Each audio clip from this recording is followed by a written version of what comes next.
from Music and You, and this is a video, part 2 of 3 on Greensleeves.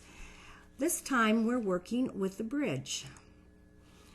Now I've been showing you that we can do fill-ins with adding scales, and we can also do fill-ins or what I call embellished melodies by changing rhythms and adding notes, and we can do it with either triplets or adding a trill.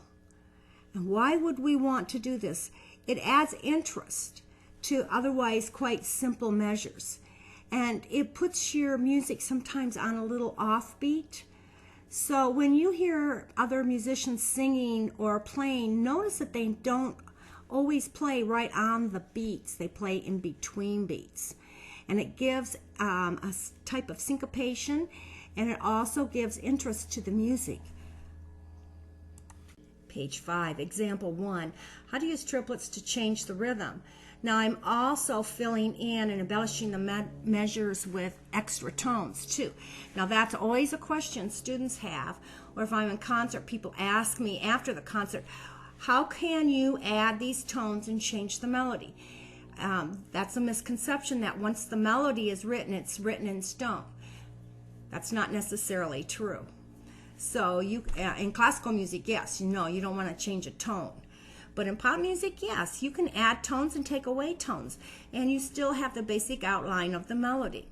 So I've taken A minor and I've made it an A minor 7. On the second half of the second beat, I've added some triplets here. And then on the end, I've added triplets at 30 seconds. So it's just a little chromatic pattern going from the G down to the E. That's all it is. Now, what's excellent about this idea and why I put it in is because it's a great way to practice again. Feeling a little bit of syncopation and trying to get them into the 3 beats. Now, as in the last video, you can use a metronome or use your comping chords and fit these tones into your comping chords. And here is what it would sound like.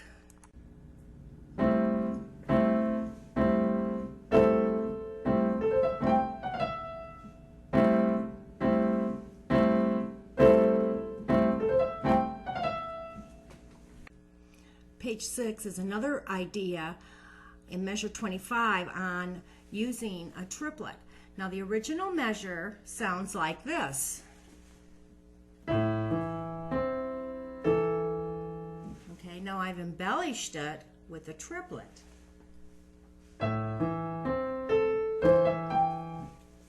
Isn't that simple?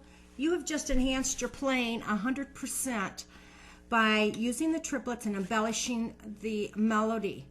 Your performance is going to sound absolutely fabulous with these little tips and tricks.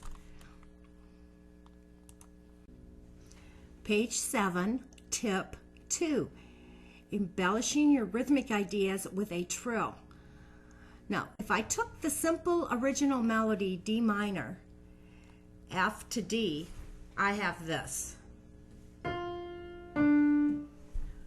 Now, I'm going to play this in a little trill.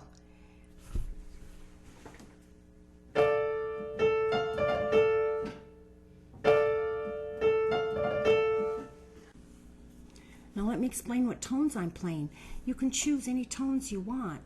I'm using the chord tones, D minor, D, F, A. See? And I just make a trill out of them. If you want to add a 7, you can do that. Add a C in there. You can add ninths, extensions.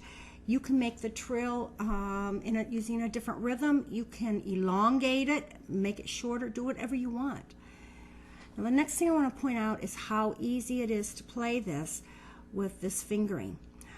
When we did our live treasures classes, that's one of the things we worked on, and we learned that the very most important thing about fingering is to use what fingers are convenient and easy on the piano for whatever motivic idea or rhythm you're using. So let's take a quick look at our hand. Our 2, 3, and 4 fingers are all about the same strength and the same length. So when I say strength, I mean that when you strike a key with your thumb, for an example, it's short and heavy. So it has an intention to usually play louder than like the little finger. So the three middle fingers have similar weights. So you do not necessarily have to worry about those fingers playing a note louder or softer than the rest, see? So you can eliminate that problem. Next is the length of the fingers. If you're working around a thumb or a five finger, the length of the fingers are shorter. So you have to move your hand position a little bit to hit the other notes. Well, with the 2, 3, and 4 fingers, they're so easy to use because they all have the same length that you can play rhythm very, very simply with them. Try it. You're going to understand what I see.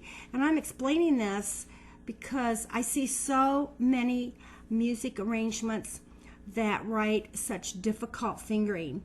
And I'll change the fingering, and I get emails saying, oh, you can't do that. You can't change fingering. Yes. Think about your hand. Think about the weight and the size of your fingers, your wrist and arm movement compared to where you are on the piano, and what is going to help you play phrases simply and easily. And that's it.